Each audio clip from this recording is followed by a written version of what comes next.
My other Zoom rooms have people from Australia. Go live. Banners. Sorry, give me a minute. I'm getting all my other social media online. There we go. Hi, everybody. Oh, you're in Sydney too. Oh, Lomita, California. I got to go higher to see it on Instagram. Hi, Chattanooga. Hello, how are you? Oh, you're in Afghanistan. I'm sorry. Hope you're safe. El Paso, Texas. Hello. Where else are you guys watching from? That's how I like to begin. Let me turn on my comments over here on my other social media. It's hard for me to see. Let me see if I slide this up a little higher. There we go. Hello, Los Angeles. That's where I am. I'm in Los Angeles, California. Hello, Iowa. Nice to see you. Richmond, Virginia. Hello. Nice to see you too. And let's see, we're having more people come on from YouTube now, Facebook, Twitter, LinkedIn. Welcome to my Wednesday night live stream. As you know, I do this for about 15 or 20 minutes every Wednesday. Sorry, Instagram. I haven't been so loyal to you because I've been over on TikTok, but I only have one phone. I could do two phones, right? I could do TikTok, I could do Instagram, and then down here on my computer, I've got StreamYard that takes me everywhere else. But anyway, I'm so happy to have you guys here. So why don't we start? If you have a relationship question, let me know. I'm here for you. I have a PhD in clinical psychology, and I specialize in the science of love. I've been fascinated with the topic, the biological, the psychological, and the social for years. Oh, Joey's back. Hello, Joey. You're a Maple Leafs fan. Good to know.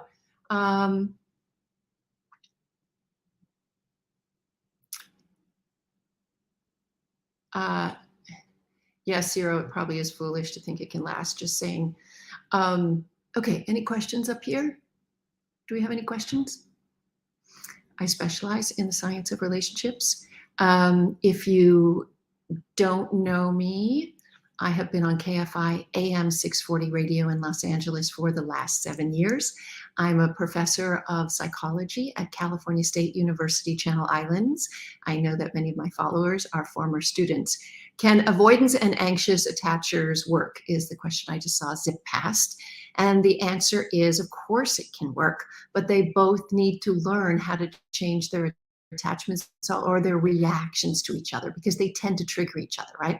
So somebody who has an avoidant attachment style is protecting themselves. They feel easily engulfed and smothered. And when they get with somebody who has an anxious attachment style, of course, they feel engulfed and smothered because the person needs a lot of closeness and connection. At the same time, as the avoidant tries to emotionally protect themselves and move away, it triggers the anxious person. So it's really important that, like, we grow in our relationships, right? You can go to therapy together and you could learn how to calm down. Is it bad to text a new guy first just to say, have a great week? So it's a way to let him know that you're open to seeing him again. You guys should weigh in on this. I really think that when you say new guy, what stage are you at? Are you just texting? Are you talking? Have you had a date? Right? It's all different levels of connection and intimacy. If the interest is only on your end, then generally, here's the thing. I know that we have a wide variation in gender diversity. We have a wide variation in, gender identity and in sexual orientation. But in traditional heterosexual relationships, at the most basic biological level, sperm chases egg. We all want something we have to work for a little bit. And the way that women chase men or let them know they're interested is not to chase them or reach out or communicate to them. It's to issue an invitation. Now, in the real world, how do women issue an invitation?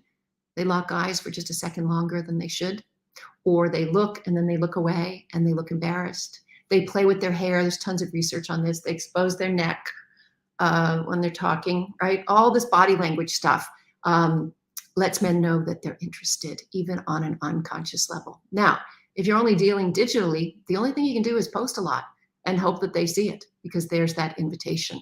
But if it's only, I just need more information. I don't know what side it is. My friend is leading a double life. She has 2 boyfriends. How should I approach this situation when she talks about them? Well, this is really a moral question, right? Is she having sex with both of them and putting herself or them at risk by not having safe sex? That's a little different. Are they aware of each other? Are you friends with one of them or both of them and know them and are supposed to hold her secret?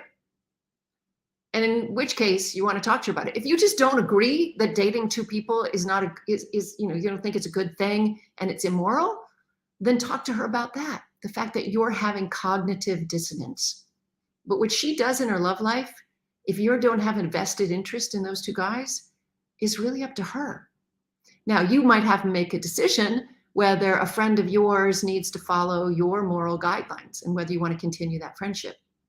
But you can say, keep the friendship, but have the boundaries. And you can say to her, hey, I don't really agree that you should be dating two guys and lying to them. So let's not have this conversation together. I don't want to have this subject. I don't want to talk about this subject. And then stay on all the other stuff, right? So you can definitely do that. Okay, let's head over to YouTube, Facebook, LinkedIn. Do we have any questions over there?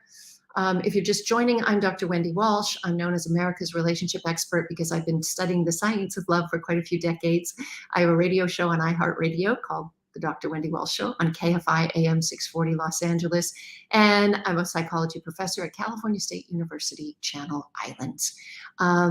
If you have any questions, I'm happy to answer them. Just to let you know, I only do this for a few minutes on Wednesday night because then I head over to my private exclusive Zoom rooms on Patreon. So if you want to join my Patreon community, it can be as little as $4 a month, all the way up to the Love Science Education, where you get a college level education on love for $49 a month and everything in between. We have 4 tiers there. You simply go to patreon.com/Dr. Wendy Walsh. That's patreon.com/Dr. Wendy Walsh. Checking for questions. Can't post comments, it's saying, so I'm unable to see the comments. Interesting. Instagram, do you have any quick questions before I go? It's nice to see you all here. I'm sorry I've been over on TikTok so much that I've been neglecting my Instagram people, but I'm going to spend more time on Instagram because it's more fun. And Joey says he's been busy watching NHL games instead of showing up to the lives. Well, I'm sorry about that, Joey, but I'm glad you're enjoying the hockey. As a Canadian, I think that's a good thing to do. Okay, waiting for the question. What should I tell my preteen son about wanting to, what? I think that's date, wanting to date. Yeah, got it. I think the most important thing we need to tell young people of all genders is that there's no such thing as no strings attached sex. That because of the neurohormones, there's an emotional piece to every sexual contact. And I think that children need to be given far more than a plumbing lesson. It shouldn't be just, here's how you do it, and here's how you not get an STI, and here's how you not get pregnant. It should talk about the emotional piece. It should talk about intimacy building, the stages of love. In my day, we went around the bases, first base, second base, and we spent time building physical intimacy as we were building emotional intimacy. I think that boys and men need to understand that sex for women is often a very different emotional experience than it is for men. Even when women just want to hook up, they sometimes find that their body accidentally gets attached, right? Because so much oxytocin is released in the female body during sex. So understanding that it's harder for women to just hook up. Now, some can, but it's a small percentage, right? Often when women hook up, they think of it as a stepping stone to a committed relationship. So I think that the most important thing is they need to learn the emotional piece, because young boys' hearts get broken too.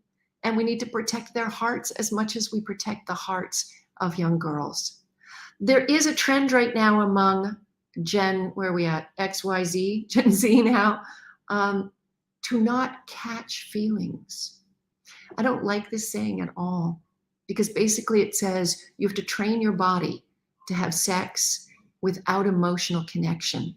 And whoever can do that the best and for the longest is the one who succeeds. But the one who catches feelings, like somehow this is like catching a disease, like it's a negative thing, is somehow weaker. But I want to tell you it's the opposite.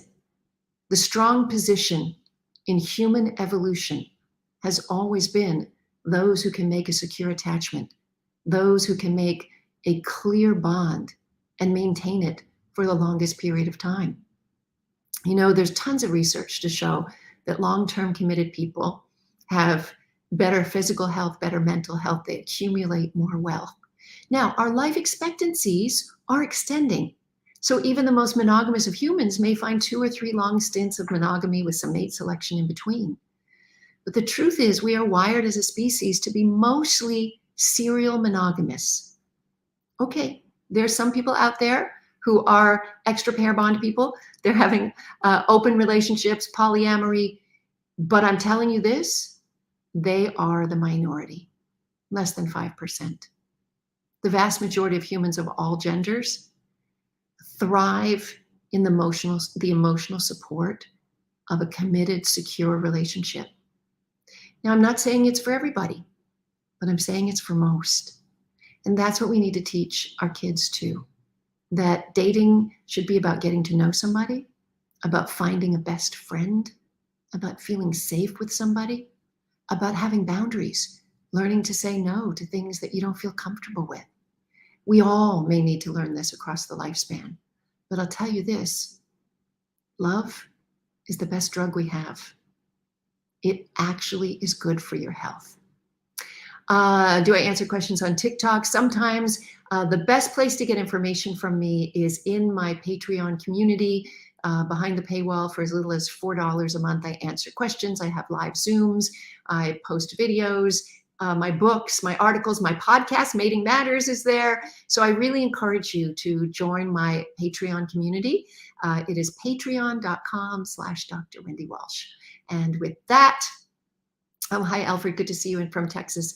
I am going to say goodbye. I'm logging onto my Patreon Zoom room in about 15 minutes, so you still have time to go over and join and come and join us. The Zoom link has been put up there with the password. So come on behind the paywall to Patreon because we have a really interesting international community there, and I'm loving getting to know everybody in these Zoom rooms. If you're shy, you can keep your camera off. That's okay. Anyway, good to see you all here. I'm back here every Wednesday at 6 o'clock. I'm Dr. Wendy Walsh. Thanks so much for being with me. We will see you next week. Patreon.